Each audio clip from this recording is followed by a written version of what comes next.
ایک بار حضرت موسیٰ علیہ السلام اپنے گھر کے باہر بیٹھے ہوئے تھے۔ اتنے میں ایک پھٹے حال، کمزور اور تھکے ہوئے انسان کانپتے قدموں سے حضرت موسیٰ علیہ السلام کے قریب آیا۔ اس کا جسم دھوپ سے جھلسا ہوا تھا، آنکھیں سوجی ہوئی تھیں اور دل غم سے بھرا ہوا تھا۔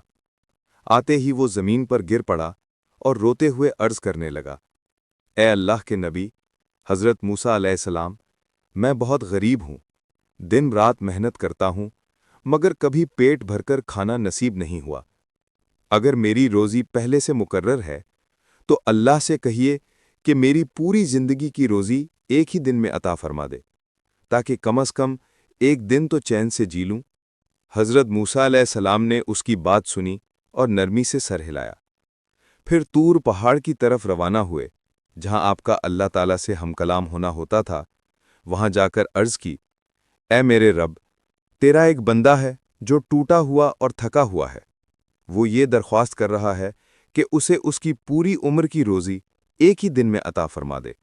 اللہ تعالیٰ نے فرمایا، اے موسیٰ، جو وہ مانگ رہا ہے میں اسے دے دیتا ہوں، مگر یاد رکھنا یہ اس کے لیے ایک آزمائش بھی ہوگی۔ چند مہینے گزر گئے۔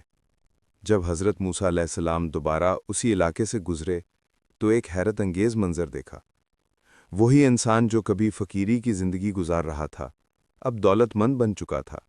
اس کا گھر وسیع تھا، دسترخوان نعمتوں سے بھرا ہوا، اور دروازے پر لوگوں کا ہجوم تھا۔ کچھ مدد مانگنے آئے تھے، کچھ شکریہ ادا کرنے۔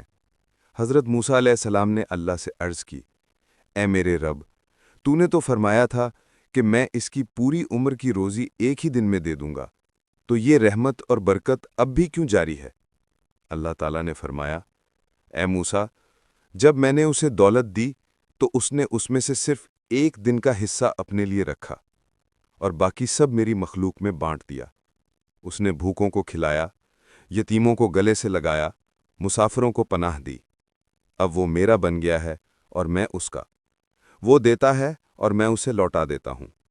اس نے سخاوت کا دروازہ کھولا تو میں نے اپنی رحمتوں کے تمام دروازے اس پر کھول